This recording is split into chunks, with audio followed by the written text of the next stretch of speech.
Every gilded cage is built with walls of comfort. The only question is what you're paying for them.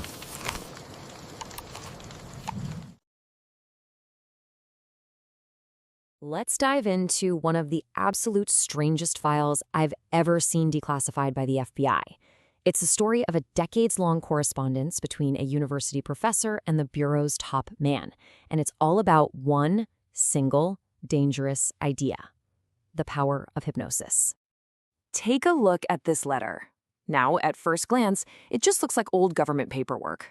But tucked away in this document, sent to the director of the FBI back in 1940, is a detailed, step-by-step plan to turn a regular factory worker into a saboteur, someone who could be hypnotized to plant a live bomb and have absolutely zero memory of ever doing it. And I know what you might be thinking, but this isn't some spy novel. The story we're about to walk through is pulled directly from the pages of an official FBI file. Every single letter, every memo, every one of these frankly shocking proposals is part of the official government record, all brought to light thanks to a Freedom of Information Act request. So, our story really centers on two very, very different people. A university professor with some truly radical ideas, and the most powerful lawman in all of America. Okay, so on one side we have Dr. George H. Estabrooks. He's the head of the psychology department at Colgate University. And on the other side, none other than J. Edgar Hoover and the Federal Bureau of Investigation. Their back and forth would end up filling a file that spans more than 30 years. And this whole wild story really kicked off pretty quietly. It was September 30th, 1938, when Dr. Estabrooks first reached out to Director Hoover. He'd been doing experiments with hypnosis, and he was convinced it could be used in crime fighting. So he just wrote a letter, offering the Bureau his expertise. And the FBI's response? Well, it is just peak government bureaucracy. They don't blow him off. They actually say his ideas have some merit, but, they aren't currently experimenting in that field. But here's the key part. They tell him they'll keep his information on file just in case. They basically left the door wide open. And Dr. Estabrooks? He didn't just walk through that open door. He sprinted. For the next 2 years, he sent a steady stream of letters to the FBI. He's passing along articles on hypnosis, suggesting new ways to interrogate criminals, basically keeping Hoover's office completely up to date on all the latest research. And that file just kept getting thicker and thicker and thicker.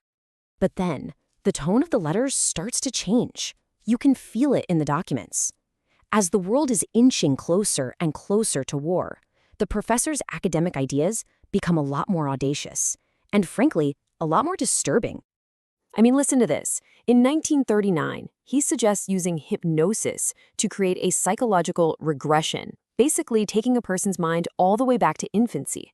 He then theorizes that you could regrow that person with a whole new background, implanting things like, and this is a direct quote, a definite dislike for the Germans.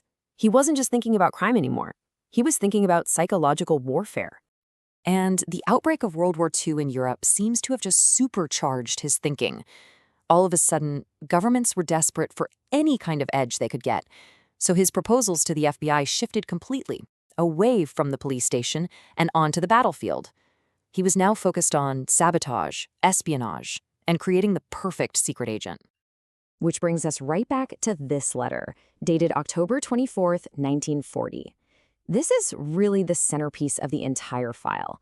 This is where Dr. Estabrooks lays out in chillingly clear detail his plan to weaponize hypnosis against the enemy. So here's the plan he literally wrote down and mailed to the FBI. Step 1, find a good hypnotic subject who works in a munitions factory. Step 2, convince him he's part of a top secret experiment for the FBI. Step 3, have a fake agent tell him he's going to carry a dummy bomb into the factory as a test. But then, on the day of the quote-unquote test, you give him a real bomb. The professor even notes that the guy would have no memory of any of it, and if he got caught, well, he could just be arrested for treason. And you might think this is just some wild academic theory. Nope. He was dead serious. He wrote, "In my own opinion, the odds are about 5 to 1 that they will succeed." He was completely confident this terrifying plan would actually work. So how did the FBI respond to a detailed plan to create a mind-controlled bomber? With this incredibly short, formal letter. They simply state that the contents have been carefully noted and are being made a matter of official record. No alarm, no condemnation, just a note for the file. Now, you might think the story ends right there. A crazy idea gets filed away. But this is where things take another strange twist. Because the professor who was so eager to help the FBI suddenly found himself the target of an FBI investigation. So get this, in 1942, the Bureau's Buffalo Field Division gets a complaint from a man whose son is one of Estabrook's students at Colgate.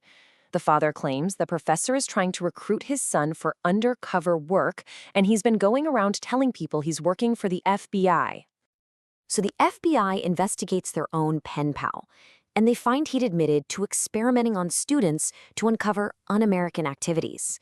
He even bragged he could make someone pro-German through hypnosis. The Bureau learned the Army had already turned him down, so they formally advised him to stop what he was doing. Estabrooks agreed, and that was that, or so it seemed. Because the correspondence didn't stop, not even close. In fact, it would continue for nearly 2 more decades, which makes it one of the longest and strangest relationships in the Bureau's entire history. You are not going to believe this. 17 years after being investigated and warned by the FBI, he's back. This letter is from 1959. He's writing to J. Edgar Hoover again, this time with a whole new research project he wants the Bureau to know about. Now, his focus had kind of shifted. The 1959 proposal wasn't about creating assassins. It was about using hypnotherapy to treat juvenile delinquency. He theorized that you could probe the unconscious mind of young offenders to find the root of their behavior, and then use post-hypnotic suggestion to redirect those antisocial drives. It's a far cry from the Saboteur plan for sure, but it just goes to show he never stopped believing hypnosis was a tool the government ought to be using. Looking at the whole timeline really puts it into perspective.